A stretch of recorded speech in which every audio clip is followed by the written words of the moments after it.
Welcome to this explainer. We usually think of Jesus as a historical figure, right? A moral teacher or a religious leader. But today, we're going to look at him through a completely different and honestly kind of surprising lens. We're looking at him as a brilliant analyst and a master interpreter of ancient texts. So that brings us to a central, really fascinating question. How exactly did Jesus read the scriptures?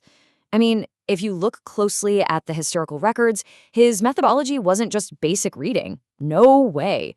It was this highly sophisticated, multi-layered framework that completely upended the academic norms of his day. Okay, let's dive into this. Here's our clear roadmap for today. First up, the master interpreter. Then, the allegorical lens. Third, the heart of the law. After that, wielding spiritual power. Then, the historical baseline, and we'll wrap it all up with the ultimate verdict. Part 1. The Master Interpreter, a Blended Approach.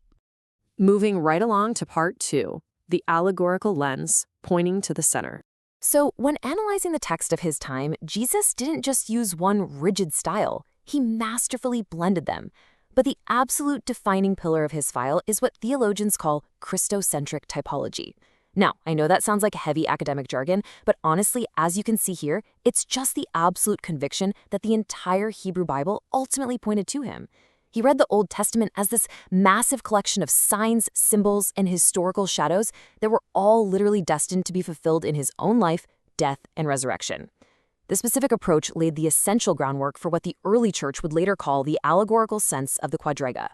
To really see this in action, we just have to look at this incredible post-resurrection anecdote found in the Gospel of Luke. Picture this. Jesus is walking with two of his disciples on the road to Emmaus, and they're just trying to make sense of everything that's just happened to him. And the text notes, "And beginning with Moses and all the prophets, he explained to them what was said in all the scriptures concerning himself." He essentially took the entire ancient library and applied himself as the primary allegorical lens to unlock the whole thing. You can see this methodology brilliantly in action right here. Take the ancient story of the prophet Jonah spending 3 days in the belly of a whale.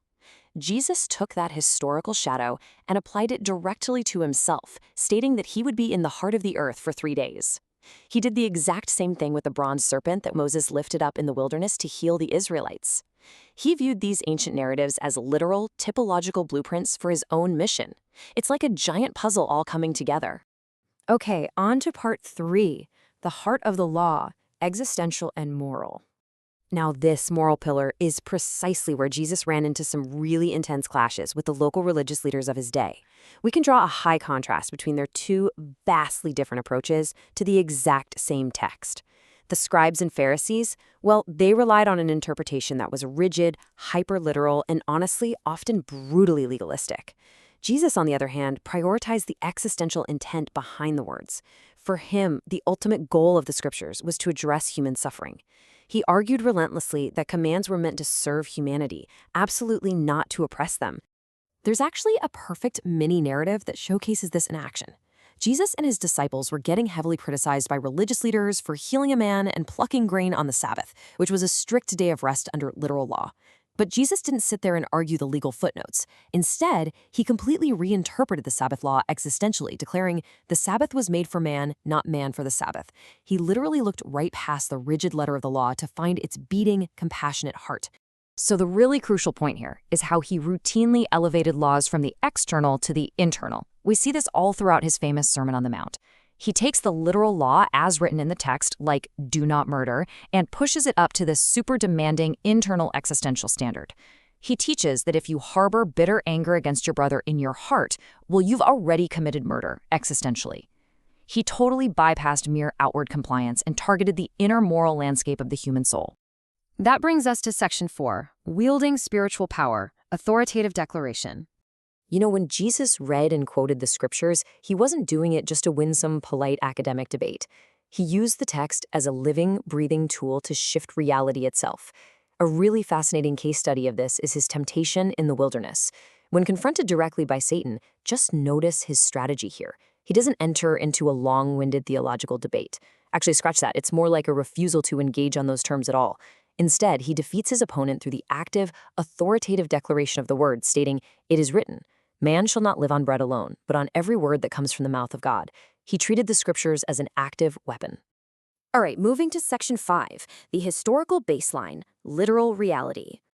Now, we need to establish a really important balance here, because despite his relentless search for deeper allegorical and spiritual meanings, Jesus firmly respected the historical baseline of the texts. He didn't treat the Hebrew Bible as mere fairy tales. He validated and referenced figures like Adam and Eve, Noah, Abraham, Moses, and David.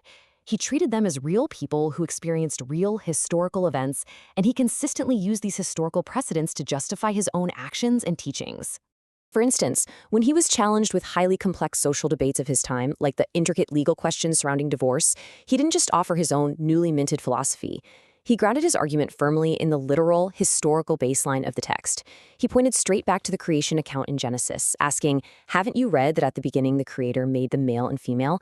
He anchored his absolute most profound ethical teachings in what he viewed as literal, historical reality. And finally, section 6, the ultimate verdict. Synthesizing the styles. Let's move to this slide and see how this builds, because this is where the genius of his methodology truly shines. Jesus didn't just pick one approach. He dynamically layered them together into one comprehensive framework. First, he started by validating the literal history. Then he injected this intense existential and moral weight, prioritizing human flourishing. He combined all of that by wielding the text with immense spiritual power. And finally, the whole shebang was filtered through a typological lens, recognizing himself as the ultimate focal point of the grand narrative. If we're going to give this absolute masterclass in textual analysis a modern academic name, theologians call it Prophetic-Apostolic Hermeneutics. It's this exact, unique combination, filtering literal history, intense moral weight, and authoritative spiritual power, all through the lens that he is the story's ultimate focal point. It's a stunningly comprehensive framework that just completely revolutionized how ancient texts could be understood. And that leaves us with a pretty provocative thought to end our explainer today. When you realize that one of the most influential figures in all of history read texts not with a flat, rigid literalism, but with this dynamic, multi-layered framework, well, how does understanding this change the way we read and analyze texts today? Does it challenge us to look beyond the surface words to find the moral heart, the historical grounding, and the deeper purpose within what we study? It's something to think about for sure. I hope this breakdown sparks your curiosity. Thanks for learning with me today.